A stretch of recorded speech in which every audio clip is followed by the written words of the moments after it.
Hello, this is Jason P. Wilson Zero in X-Force, and this is my pick of the week and honorable mentions for the week of January 25th, 2012.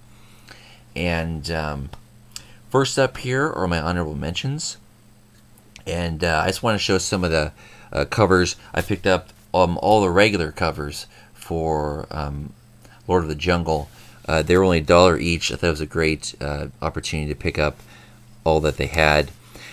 So they were really cool. This is probably one of my favorite ones right here, along with all of them actually. There's 4 in total.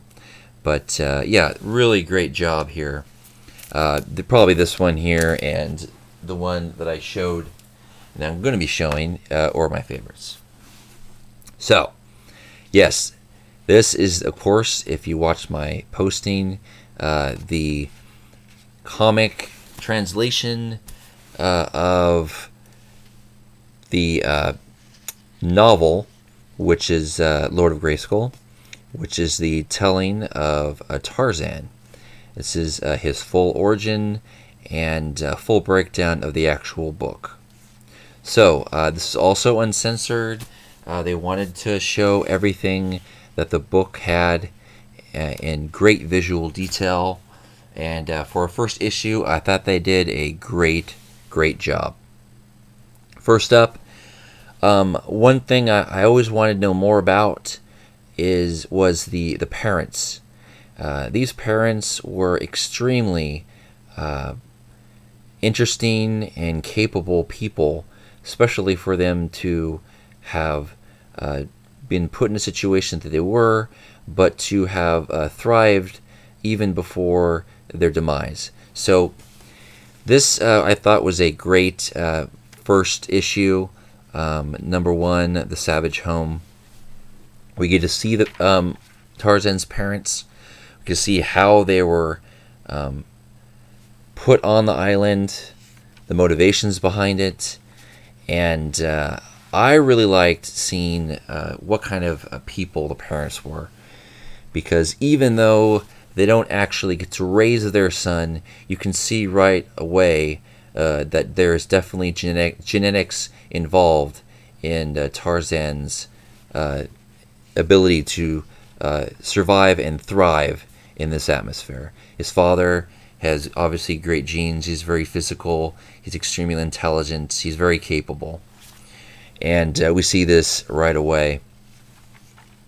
Also, Mother here, she is a very beautiful and very capable woman. And them together, they would obviously have a child with very strong genes. So I thought that was really cool. And, to tell you the truth, we kind of get to the point in one issue. We only get to see them in one issue. By the end here, we see the death of the father and basically what happens. I wouldn't have minded to see more of it. I think I enjoyed this issue so much that I would have liked them to have stretched it out more. Who knows? Maybe they actually will. Maybe there'll be some type of lost thing where they go back and forth in time to tell you the full story. But this issue was extremely entertaining. The artwork is definitely perfect for this comic. Again, this is uncensored, which for me makes this a very exciting and intense and fun and tragic story to read and to look at. So this is the only way I think they should have done it, and they have really done a great job with it. The imagery can be shocking, but it fits the story perfectly. You definitely feel the savageness and the how difficult it would be to survive in a wild environment like this. This was a great comic, and I cannot wait to read the rest. I haven't read too much Dynamite before, but I can already tell right away that this is definitely one of their best quality books that they've put out, because I've read a few and they've been good, but I've always kind of stopped reading them because I thought the artwork just wasn't good enough, or maybe the story was pretty interesting, didn't go in the direction that I wanted. This I'm really excited about, and I cannot give this a stronger recommendation. It's great. Next up here is Deadpool 49.1, the musical. Now this is an honorable mention for Marvel because, well, I think if you're wanting to read the Dead story arc and see what's going on, I think this is an essential issue. Also, I think if you haven't read Deadpool before and you want to know if Deadpool's your flavor, this definitely would let you know.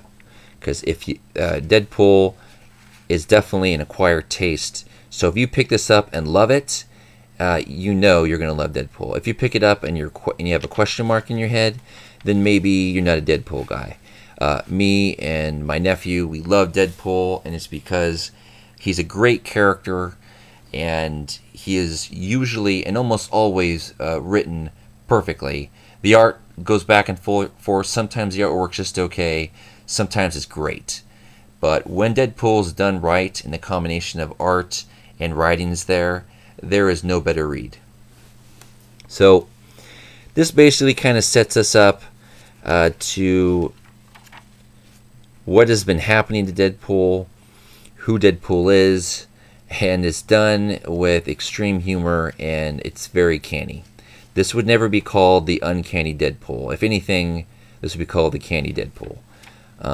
I really enjoyed this. I thought the artwork really worked. This is definitely not my favorite artwork, but for this particular issue, with him putting on a musical and everything, I thought that it worked really well. Yes, after reading this, I am definitely very interested in seeing how they're going to handle this whole death of Deadpool. Obviously, I'm not taking the death seriously.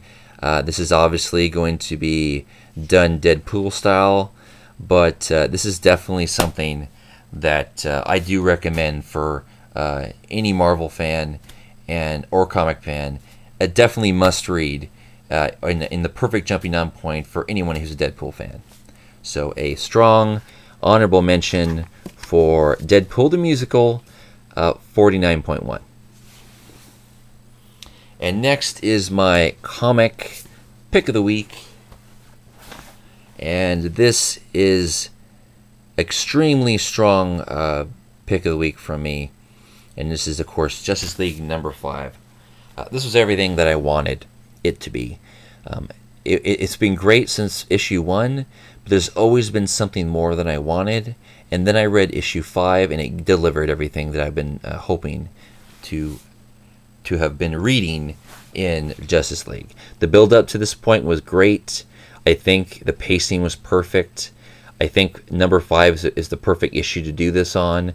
I think if you did it sooner, it might have felt rushed. Later, it might have felt a little too long for the wait. So I think this super team of Johns, Lee, and Williams really knows what they're doing. They really know how to build a story, how to execute, how to give you the action when you need it and want it, and how much to give you. And this is definitely cover-to-cover action. If you had any doubt that this team is super, this issue will erase any doubt you might have. Also, if you want to see how an artist can do a great job, Lee here is just a beautiful artist. I think that after reading and being spoiled with this beautiful artwork by Lee, I am going to be really disappointed if anyone else jumps on this book to take over for Lee, because this is just a feast for your eyes. Also, this is so good that I definitely am and do recommend anyone and everyone picking up this first run of Justice League on trade when it comes out, and it will be coming out. You get to see the full-on Justice League taking on Darkseid. Now, I'm sure this is done on purpose, but when I was reading this, I kept on thinking, why are you guys taking on Darkseid one at a time? He is a probably the most powerful villain in the DCU, and instead of them using tactics and taking him on altogether, they're doing the 1, 2, 3 type thing where each of them takes their turn taking him on, and of course they're failing. Now obviously they're doing this on purpose. This is the young team, and this is the before they became the Justice League as we know them or knew them to be. So they haven't learned that yet. They're still learning to work together as a team, but everything here done is right. You even have this really great moment between Batman and Green Lantern, and Batman's basically saying, hey look, you and me are alike, and Hal's like, we're nothing alike, because these two really haven't been getting along. Batman, he's a very strong, quiet character, but his convictions are always strong, and Hal Jordan is kind of a jerk. He's very hot-headed. He's definitely a hero. He's definitely a great character, but he's really hot-headed. So these two together always are bumping heads. And there's not a lot of respect going on between the two either, especially on Hal Jordan's side. But that makes for a great foundation for a great friendship. Now, this is not a friendship anywhere to the level of friendship that I'm expecting them to build between Batman and Superman, who have been famous best friends. But this is definitely a relationship that I'm enjoying seeing develop. Again, here you basically have Batman saying, look, we're alike. And he's like, we're nothing alike. Yes, we are.